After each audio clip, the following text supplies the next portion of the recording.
Let's travel back in time for a minute, back to 1972. There was an economist named John Exter, and he put out this warning that the very money we use it had fundamentally changed. And he used this one phrase to sum it all up, a phrase that sounds just as weird and maybe even a little alarming today. I owe you nothing. Just think about that.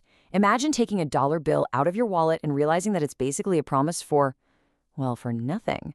That is the exact mystery we're going to unpack right now. So what in the world did he mean by that? And why 1972?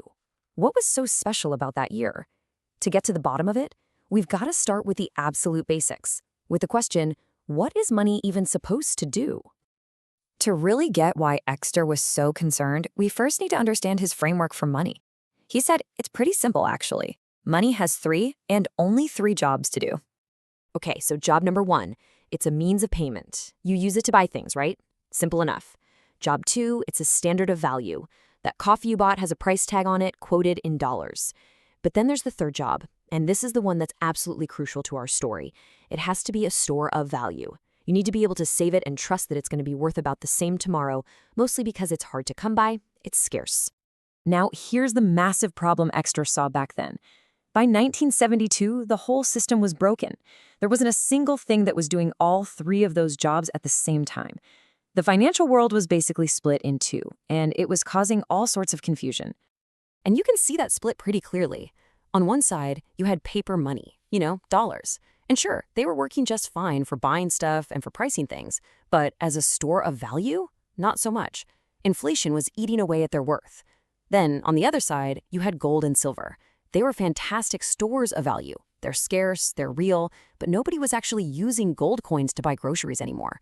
So the very functions of money had been torn apart. So how did we get into this mess? Well, it didn't just happen overnight. This whole situation was the direct result of a huge promise being broken. A promise that had been the bedrock of the entire global financial system for a very long time. And that promise had a name: convertibility. See, for decades, a US dollar wasn't just a piece of paper. It was more like a claim check. It was a promise from the government that you could walk up and exchange that paper for a real, physical amount of gold. And that link, that promise, is what gave everyone confidence that the paper was worth something real. Before 1968, that promise was pretty much open to everyone. But then, things started to fall apart. In March of '68, the door was slammed shut for private citizens. You couldn't just swap your dollars for gold anymore. And then came the big one, the final nail in the coffin in August 1971. President Nixon announced that the U.S. wouldn't even honor the promise for other countries. The gold window was closed for good. And just like that, the dollar was floating free, completely untethered. So when this massive shift happened, it set off a chain reaction, one that's described by a classic old economic principle. And Exter saw it playing out right in front of his eyes. And that principle is called Gresham's law. It sounds complicated, but the idea is actually super simple. It just says that when you have two types of money floating around, people will always choose to spend the one they think is less valuable, the bad money, and they'll hoard the good money. So in this story, what was the bad money?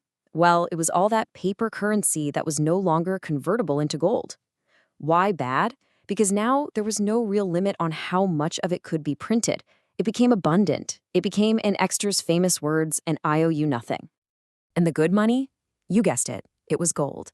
It was real, it was scarce, and people knew it held its value. So what did they do? Exactly what Gresham's law predicted. They spent their paper dollars, which were losing value, and they held on tight to their gold. The good money vanished from circulation and went straight into safes and vaults. Exter just put it so perfectly. He said we were now living in a world of irredeemable paper money. The rules of the entire game had changed forever. And this all leads us to what is maybe Exter's most powerful idea. He argued that in this new world, the real power to decide what money is doesn't actually belong to governments or politicians anymore. It belongs to us, the people in the marketplace. You see, you get this big power struggle. Of course, governments can pass laws saying you have to use their IOU-nothing currency. But here's Exter's brilliant point. You can't just pass a law to create value. A piece of paper doesn't become a good store of value just because a politician says so, especially if more and more of it is being printed all the time. At the end of the day, the fundamental laws of the market are always going to win against man-made laws. So here's the ultimate takeaway. If a central bank just keeps creating more and more of its IOU-nothing money, people will eventually just stop trusting it. They'll stop using it as a store of value. And if a money fails at one of its three critical jobs, the market itself can essentially fire it from being money at all. Okay, so this all happened over half a century ago. Why does it matter so much to us right now? Well, because the system that Exter was describing, that's the system we are all still living in today. See, Exter's warning wasn't just about the 1970s. It was this incredibly clear analysis of a permanent structural change to how money works. He laid out exactly why our paper money became an IOU-nothing, and he predicted what the consequences of that would be.